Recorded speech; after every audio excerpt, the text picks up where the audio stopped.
Welcome to the fresh and vibrant airwaves of the Pride and Promotion podcast. Strap in and turn up the volume because you've landed on the podcast that's setting the bar for the most dynamic and inclusive marketing conversations. Join your host, Joseph Federico, as he prepares to dive into the world of marketing with an inclusive twist where we spotlight the LGBT community and celebrate the power of diversity. Get ready to be motivated as we bring in some of the most influential LGBT entrepreneurs and marketing trailblazers who are reshaping the.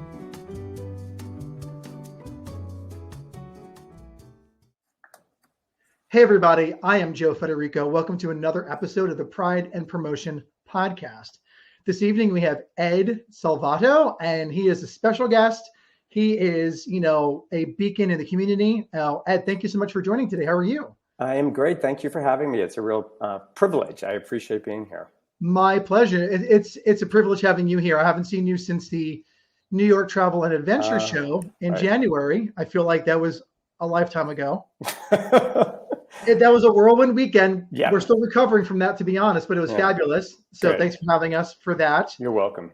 So explain, tell the audience who you are and what you do in the world of marketing and for the community. I'd love to. Yeah, no, I'd love to tell you again, thank you for having me. Thank you for your producer. And thank you to any and all listeners right now. My name is Ed Salvato. I use he, him pronouns. I'm probably best known, if you Google me, I'm best known as the editor-in-chief of, I would say, 3 sequential and consequential gay travel magazines, starting with Out and About, then Out Traveler, and then Man About World. Really, they were LGBTQ and very open and all welcoming, but our emphasis was slightly more on gay male travelers at the time anyway. Sure.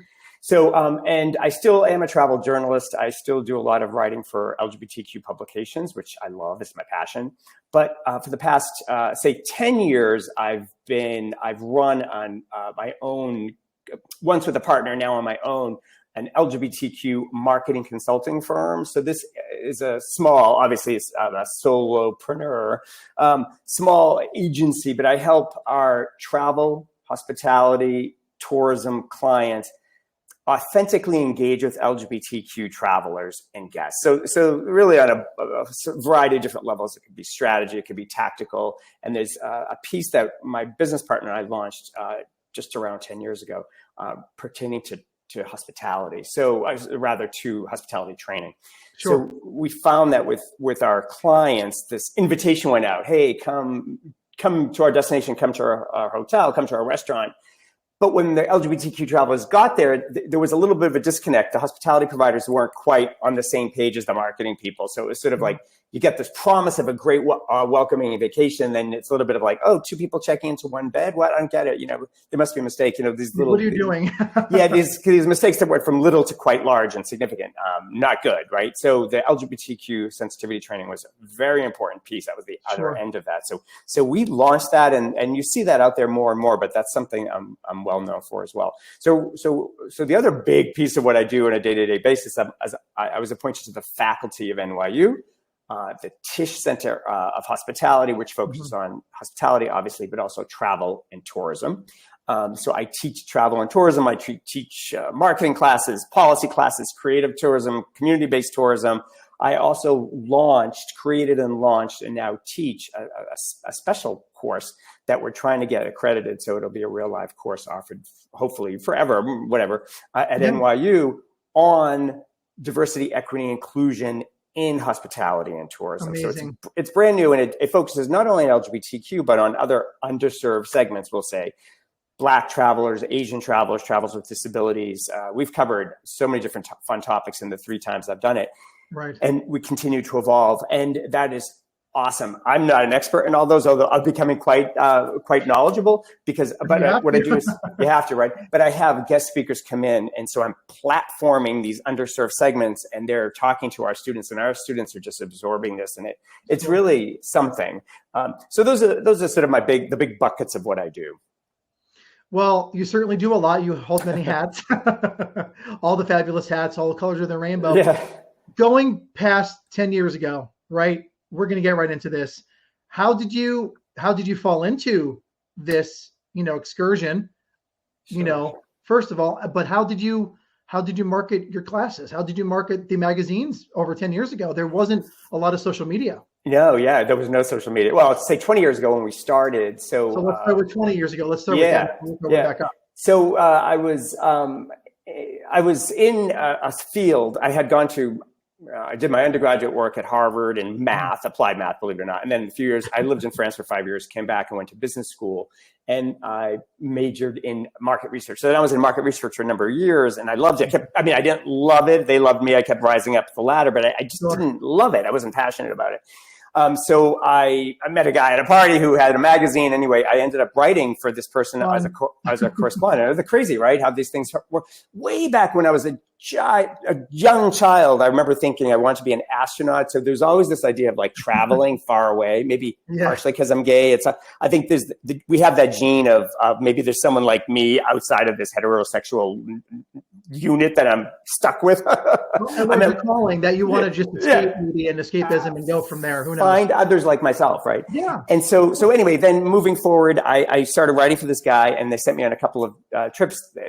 They loved the articles. We created these mini guides, which they sold actually in 1998 when they launched their business in 92. They started selling PDFs of travel guides in 98, which imagine how early that is. And they were profitable right away because they just sold PDF.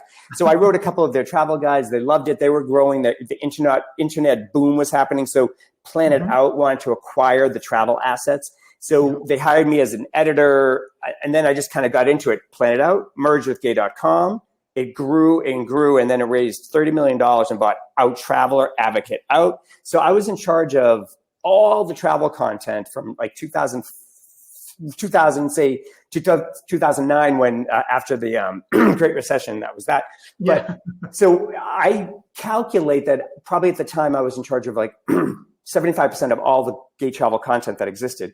And our primary focus was the consumer. Yes, we were advertising sponsored, but it was always the consumer. That was a very different perspective than other publications that existed, which were a little bit more ad driven. Like, oh, if you pay us an ad, you can we'll talk about you kind of here. So we're a little bit different. Obviously, the landscape has changed quite a bit. How do we market? It was really the very, very beginning about kind of before my time. It was word of mouth. It was all the sophisticated gays in the bubbles like New York, LA, and different places who were just like needed this information because we know all welcoming didn't pertain to us. It wasn't going to be welcoming necessarily. What if I show up with my partner to this resort? Like, what's going to happen? So we went out there. And then also it was like started the boom in the early 90s. It was the boom of like sophisticated gay guest houses. It started with the Royal Palms in Fort Lauderdale. And so people wanted to know, they started being able to get product that was equal to the product they were experiencing in the straight world, but it was product that was destined for, it's targeted for gay people.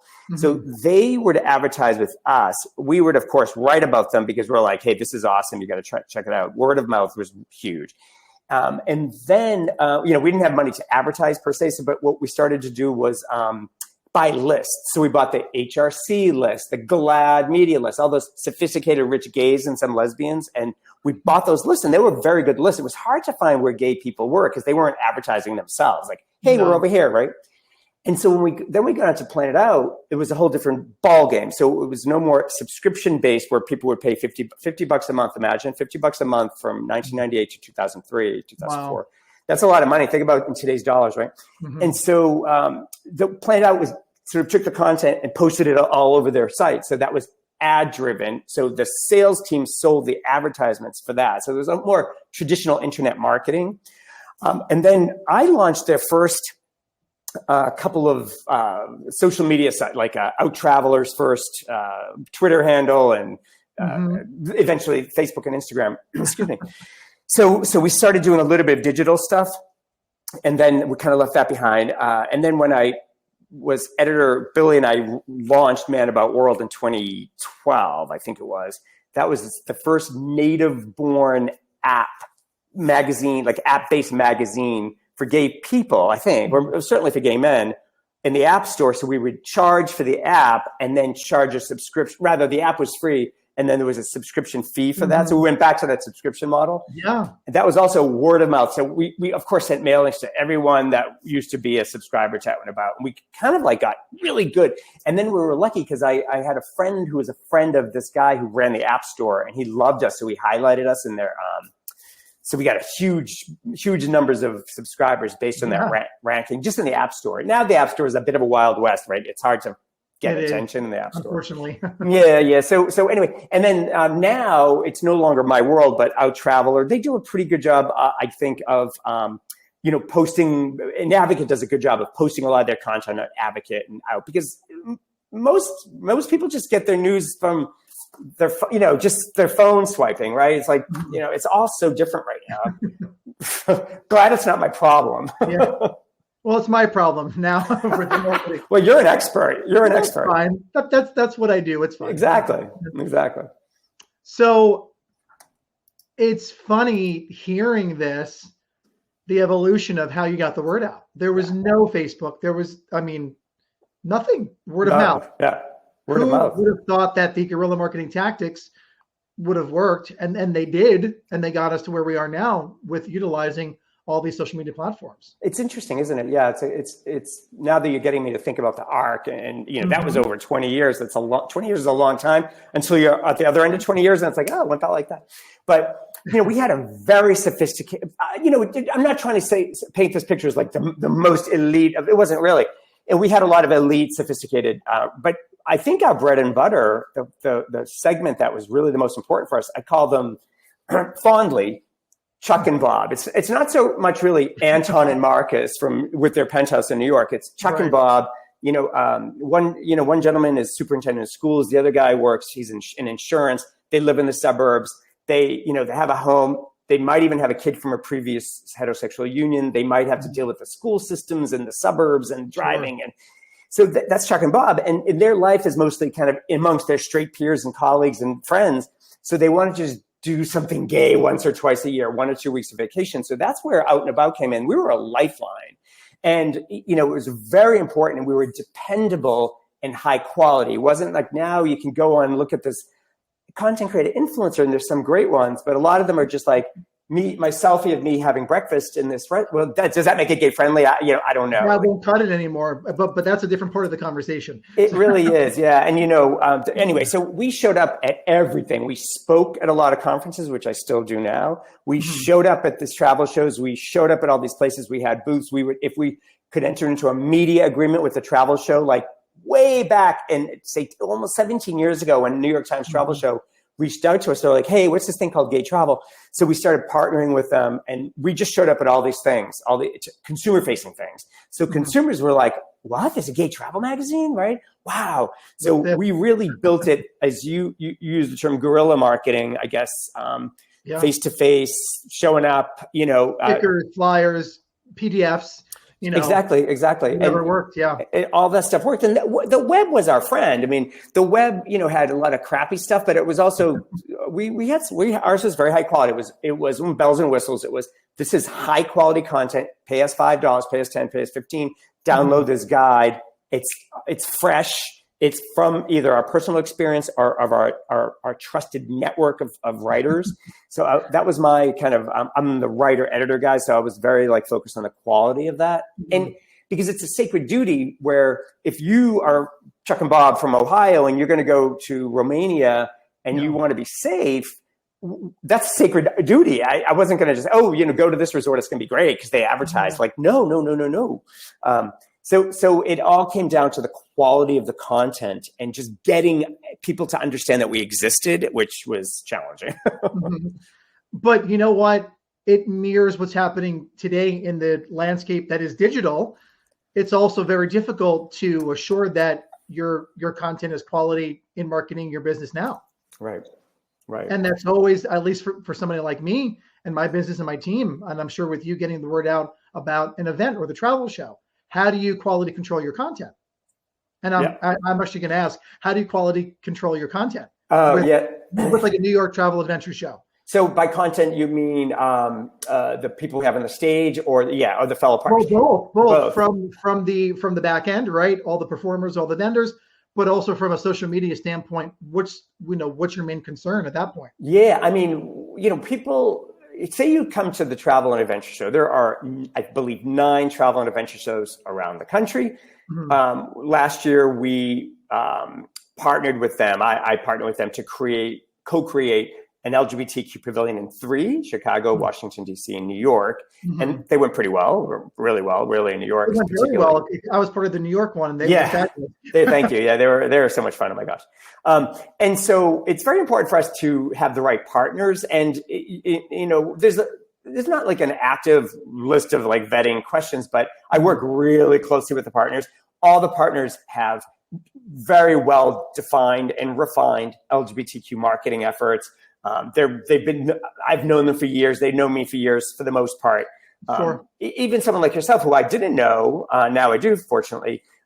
You came in vetted, so to speak, through our Naples partner. So that was Correct. Very important. We want everyone and anyone who says that they're welcome to they're welcoming into LGBTQ travels, but we want to make sure of that. So vetting, that sounds like a stronger word, but it's really just like partnering with them and bringing them along their journey. Everyone's at different points in the journey. So we want to make sure, hey, you understand you're coming here. You might want to send someone who's very familiar with the LGBTQ market. Doesn't have to be a gay person, but maybe that's a good choice, right? So, we've encountered that once or twice where they send the junior, very enthusiastic young straight woman who's in PR, and it just it feels like it lacks some passion. And so I try to help them with that. I have FAQs, and I do a lot of conversations, and I have a lot of information I send them without trying to overwhelm them. I also have this training, LGBTQ sensitivity training. So for some of our clients, I've actually rolled that out for them. Amazing. Spoken to their, senior leadership, whatever it is, because you want to get the buy-in. Top down is the key, but really you want to get the buy-in all 360 degrees around that effort. Mm-hmm. And then in terms of the stage, I pretty much handpicked those. Some of our paid sponsors have the opportunity to go up on that stage, and I coach them. Sometimes I'm on the stage with them. I review their content to make sure you're not just saying like, oh, everyone's welcome here, but really getting into the specifics of understanding the needs and concerns of queer travelers and how your destination, what it has that's interesting for the queer travelers, how you think the results have been so far. Hey, a lot of our queer travelers love this particular resort in this destination. We recommend it, that sort of thing. Then we have some content creators, young content creators. I really try to use the platform as much as possible to uplift underserved voices. So, we've had people of color on that stage, queer travelers, non-binary travelers, travel content creators or influencers. I love it. And I think that's very important because what it does is it makes people feel like even more that they belong. This isn't just for gay white men, right? It's for you and you and you. In fact, it's for really truly for everyone, but we're not going to assume you're straight. Correct. Right. Yeah. So that's kind of what we do on that stage. And it's trying to get them to give trip planning information and travel inspiration. Those two things. One is like sort of the why to go, like, oh my God, South Africa is beautiful, blah, blah, all this kind of, but then the nuts and bolts, like when's a good season and what's the safe place to go? And what about, can you be gay on a safari? Like, what does that look like? So we try to hit both, all sides of that equation, basically. So do you feel that, especially with, let's say, because I was there again, fabulous show, it took about a week and a half for us to come down from that. I know, so fun. And from working on the social media, through our clients and working on all the messaging and preparing and our meetings, again, with our staff and your team, fabulous lead up and even post-event marketing, efforts. But what do you feel was the most effective, especially for the New York travel show on social media? Which platform did you see the most? It's very interesting question because it's probably, the traditional digital platforms of Facebook and Instagram, I would say. I think TikTok is starting to get some pickup as well. Generationally, when you look at the overall numbers for travel shows, it tends to be skews slightly older, slightly whiter, slightly more couples oriented. That's true across the board. So it even kind of trickles down into us. Weirdly enough, like when all is said and done, all the marketing you did, all the marketing we did, codes and discounts, and it's at the end of the day, it's QR codes and giveaways and everything to just promote. And that absolutely works. We track all that stuff, and it's fantastic. Sometimes, funny enough, it's usually my VIP codes that get a lot of like downloads.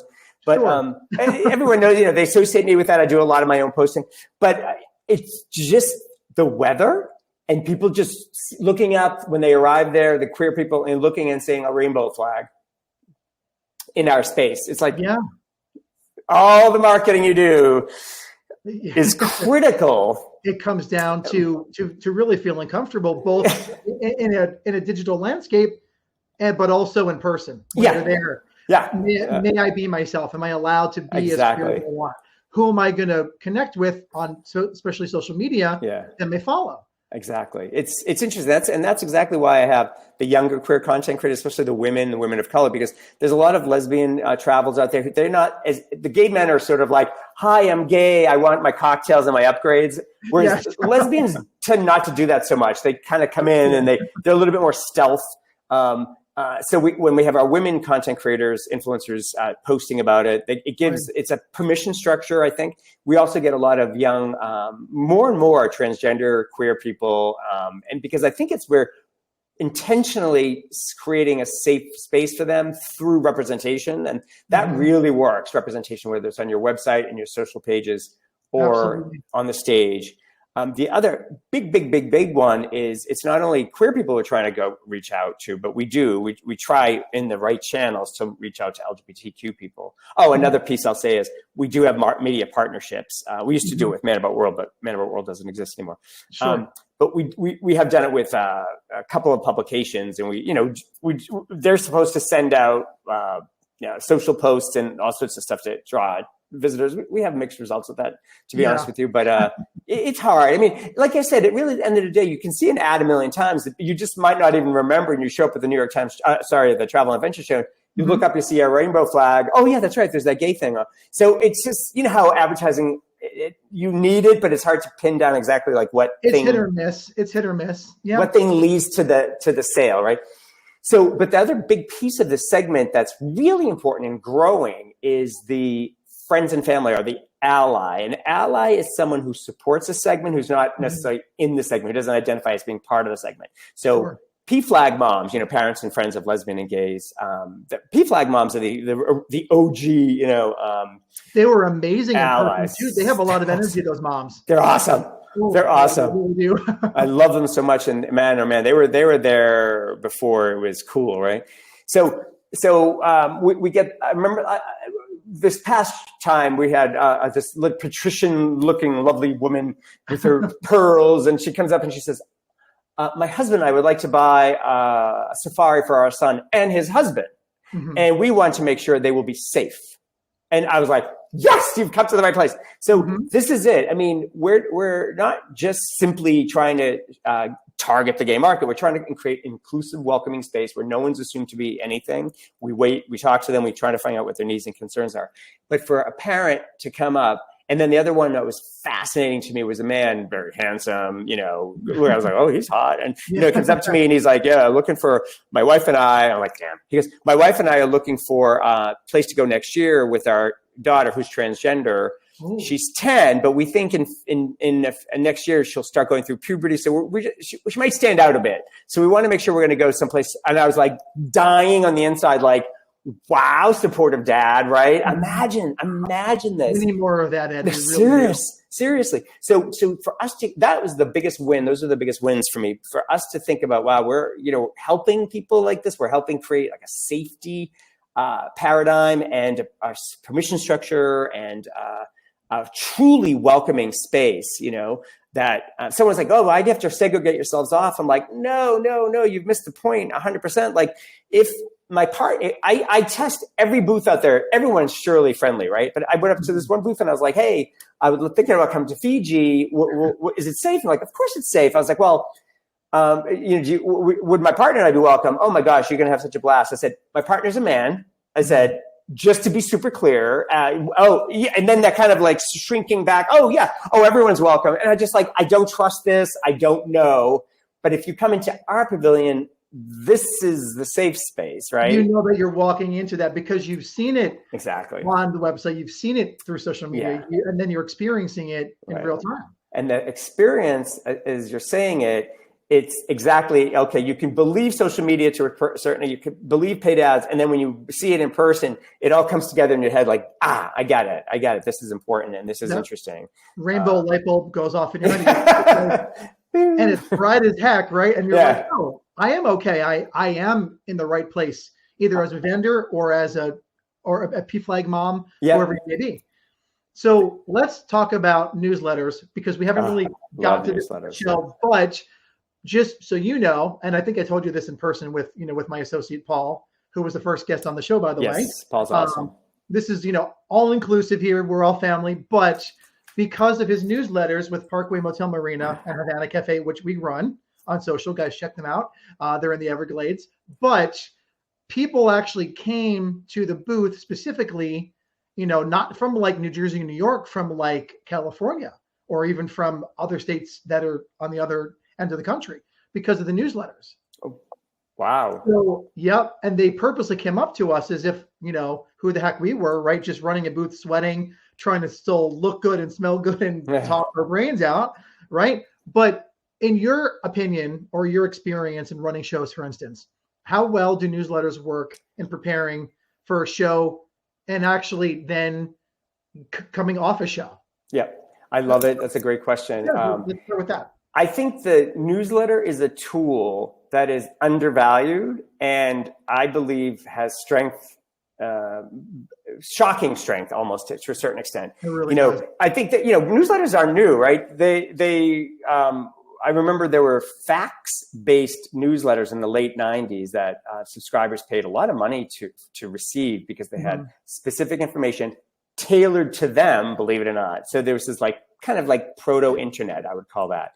So now, maybe they waxed and then maybe they waned, but just like travel agents themselves had a moment and then they kind of waned. Now they're back, I think, because there's such clutter, right? So there's so much clutter in terms of travel decisions and everyone's so busy that travel advisors, travel agents, now called travel professionals or travel consultants or travel advisors, are worth their weight in gold, right? And maybe you have to pay them, maybe, whatever, but they're worth it.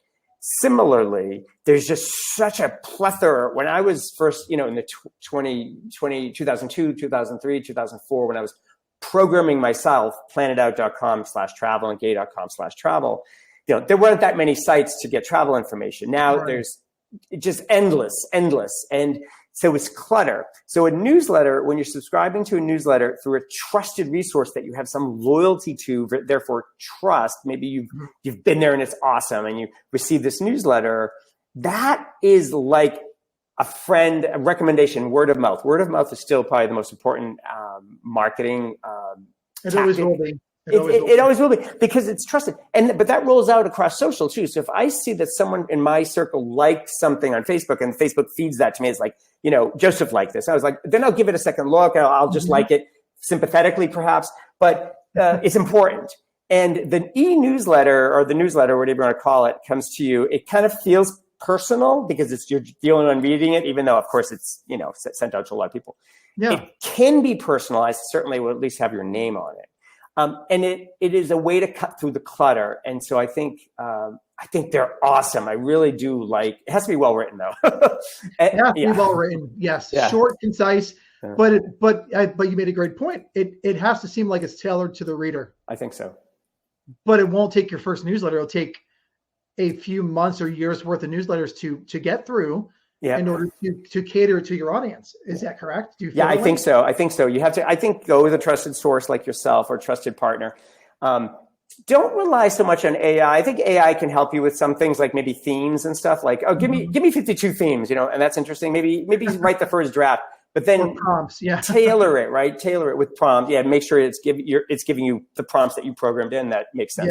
Yeah. So I like it. I like it all. And that helps you just with the grinding through all this content. But I think it does take a little while. But when we look at the click-throughs on well-written newsletters to the right target at the right time. So don't do too much, don't do too little. It's going to vary, all this kind of stuff.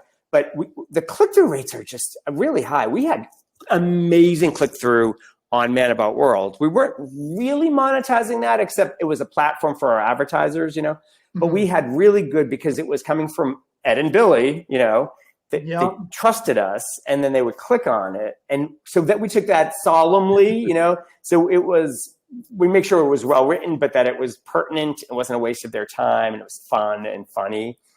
We were both word men, we're writers, so that was easy-ish for us. That makes it easier to navigate through.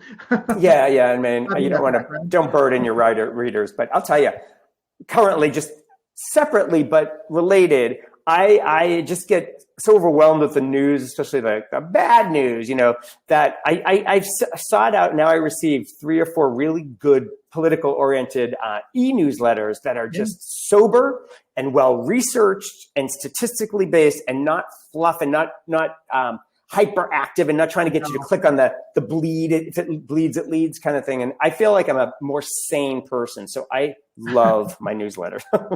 Right. But also you shouldn't include that much clickbait at the same time. Writing newsletters through like WordPress in 2007, 2008, myself, evolving and catering it to the right audience that will lead to people coming to your booth. That right there is a major piece I think most companies are missing. I agree. I couldn't agree more, because we love ads. Digital ads are great. Something on a TikTok can be very effective with the Gen Z, seriously. And then they might not be at the point where they're reading e-newsletters yet. But I think for the traditional segment, like that, I don't know, millennial and up kind of segment, I think the right message at the right time, too many clicks feels, first of all, it might not get through their spam, right? Because it feels like junk. And the spam filters see too many links and they freak out, right? So maybe one offer, right? Just one, emphasize this amazing offer, and this is what we're doing. Sign up now. That's all. For your discount or your badge, whatever that may look like, press, a fan, a go, or whatever. Exactly.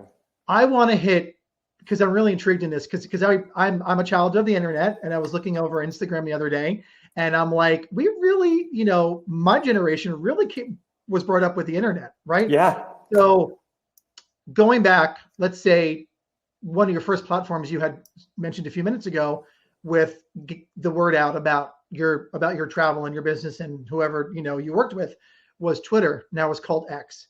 How did you utilize Twitter back in the day to get the word out about your business? And how difficult was it, or easy? That's so funny. Fun or not fun? First of all, you're gonna love this anecdote. So we're sitting in the senior leader meeting. I'm editor-in-chief of Out Traveler and corporate editorial director of all travel content. I had a great title.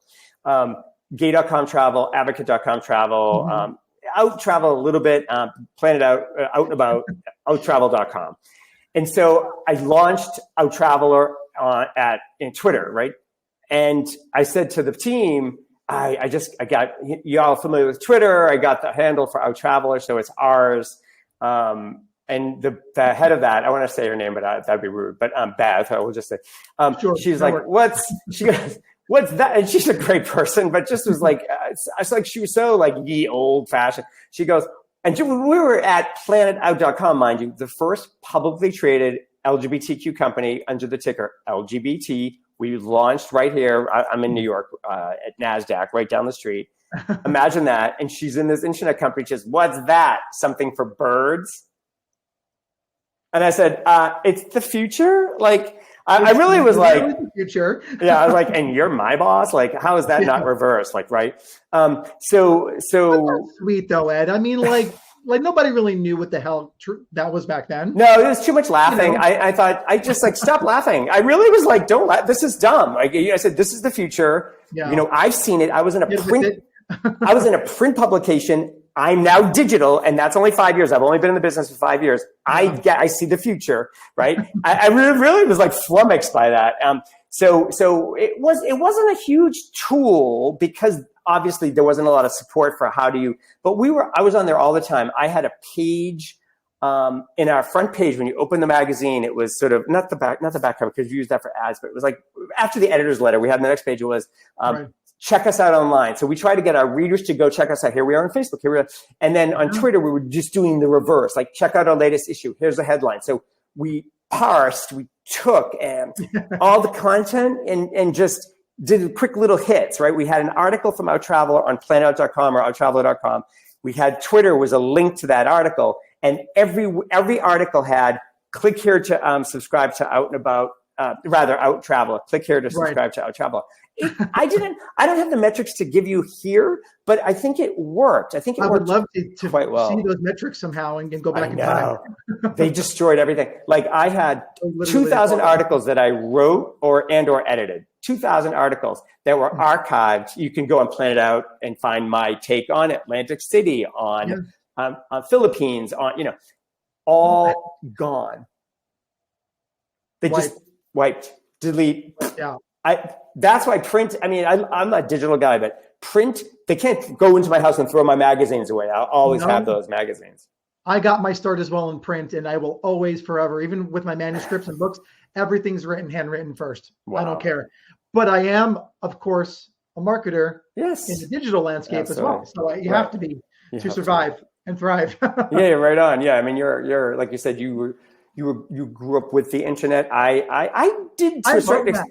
Believe it or not, I kind of did too. I was in college, and our college had early email because we were Harvard was one of the developers of like that early internet. Yeah, so we were. Mm-hmm. So I kind of like I've had email for decades, and it's very interesting. So and whatever, but I see younger people who are kind of like much more fluent with say they're used to computers. And then another cohort, my youngest nephews and nieces are more that Gen Z living through social media. That's a very different kind of perspective, I think. Right. So give us a tip on what your students, will just kind of change caps for a moment, should be focusing on as far as marketing is concerned and the digital landscape going forward in the next 2 to 5 years? I love that. Oh my God, what a great question. First of all, I think the fundamentals are always going to be the same, right? You're creating value, right? You're exchanging value. So you're trying to get someone's loyalty. You're trying to create ultimately a satisfied customer. So those kinds of fundamentals will always be there, right?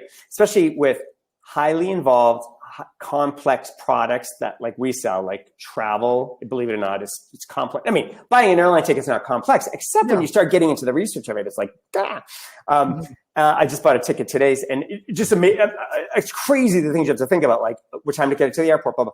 So all those complex things, you want to make it seamless and easy, and you want to create value. You want the customer to be satisfied, tell their friends, become loyal, have them become loyal, build your business like that based on, say, subscription, right? You wanted them to subscribe, pay every month, pay you money. So all those, the building, the concepts are there, the ultimate goals are the same, but the tools are really kind of changing. Whereas, you could put one ad in the Vogue or New York Times and expect people really literally to call their travel agent and come visit you. Those times are old school. Old school. Maybe it could still work in the right circumstances, but you want to be present in social where the generation is. And these students, I don't have to tell them to get on Twitter, rather. TikTok is for them, marketing equals TikTok. And I try to get them to understand, that's one tactic within one, It's very important. Yes. Right. But it's critical. It's very interesting. However, this is fascinating. My observations of them. I had a cohort. There was 10 of them sitting around, and I looked at one. She was right. I said, "Well, you're writing something in your. Is that your calendar?" She goes, "Oh yeah, I do on my calendar." I said, "Oh, who else here has a paper calendar?" They all raised their hand, and I said, "My generation worked hard so you could be digital." Exactly. I really was like, whoa, okay. But so I think I wouldn't discount certain other methods that are tried and true, but certainly 100%, if they're not seeing you on digital, you kind of don't exist, right? And they understand that there's digital, there's some kind of display kind of stuff and, internet ads, but in social media and say mobile, it's really, the conversation, the exchange of information. So it's the relationship building, it's the engagement. They understand that, right? And they're living that natively, I think, in a way that I mean, I do, I guess, but I get it intellectually, but they're different because they just kind of were birthed into it. So I think for the next 2 or 3 years, it's that. It's also partnerships. I mean, look at some of the stuff. I find it fascinating. Like, what's her name? Caitlin Clark, right? She's signing a 8-figure deal with Nike. Like her salary in WNBA could be like $100,000. The Nike ad is probably worth $10 million. No, Nike partnership. And then the other one, Ashley, I can't remember her name, an African-American basketball player for an opposing team. But one of the first things she did before the draft pick for NBA, she was on the cover of Vogue. So she said she's following in Serena Williams' footsteps. And I found that fascinating. She knew she had to take control of her own brand and get on that cover to build her equity so that the offer would probably be better and she'd be more valuable to the team. So we're seeing that the following of the person you're partnering with is essential for helping you kind of get the gears going and for the success of that business. And it's very interesting to me. But also it's following the human element because of social media and because she's working her way up. Yeah. And God bless, right? It's working, and it can work for most people out there. Is what I'm trying to get at. Yeah. It's interesting that you say that, right? I talk to the students about building their own brand. And they get that as well. Different episode. We'll have you back. Yeah. But that they have to look at branding. I have a branding expert come in to speak to them. He's brilliant. And their pens are wagging, and they just never quite get that piece of it. But from the digital perspective, it's that, I think it's the sort of confluence of digital, the internet really started, marketing started like 20 years ago. We're going to get to one-to-one marketing, right? That's going to be the ultimate goal. We're starting to see that to a certain extent, right? Right. So I think that's what we need to keep looking at for the next 5 years. Amazing. We definitely have to have you back on because there's more to talk about. Of course. Personal branding, personas, and even more event marketing. I love it. But we are wrapping up the episode. So I would like to offer you the floor. Tell our listeners where they can find you online. Sure. All your social platforms. Then that's the episode. I love it. Thank you so much. It's been a great conversation. Happy to come back. So you can find me on LinkedIn. Is easy. Ed Salvato, Salvato, or Instagram. I post mostly travel, but I do post some of my student-oriented content, and that's amazing content you post on there too, by the way. Yeah. It's fun. Thank you. Yeah, I love it. I love it so much. I got most of my ancillary consulting projects through LinkedIn, where one guy said, "Hey, you look like a good teacher. Can you teach my advertising agency tourism, because we're pitching our first tourism client?" I thought, amazing. How cool. Yeah. Yeah. Power of social media, folks, by the way. Amazing. Amazing. And how about your website? Oh, it should be prettier than it is, but it's edsalvato.com. Branded to the T, my friend. I'll hire you someday to fix that. Ed, thank you so much for joining. Thank you very much. I hope to see you soon at other travel and adventure shows. Oh, I hope so. With my team. I hope we can do more for our clients in the future. But guys, thanks for joining another episode of Pride and Promotion. I'm Joe Federico. Go forth with pride, and we'll talk soon. Take care. Just like that, we're putting the finishing touches on another fabulous episode of the Pride and Promotion podcast. If today's conversation struck a chord, why not sing our praises with a quick rating and review on your podcast platform of choice? Your support is the spotlight that helps us shine and bring more folks into our ever-expanding audience. And don't forget to hit subscribe. Let's get social too. Follow us online for all the extra goodies, sneak peeks, and continued dialogue about marketing with pride and purpose. Tune in next time as we unfurl more colorful stories, champion the cause of inclusivity, and learn more from the creme de la creme of the industry. Until our paths cross again, keep pushing boundaries, stay true to yourself, and infuse every project with pride.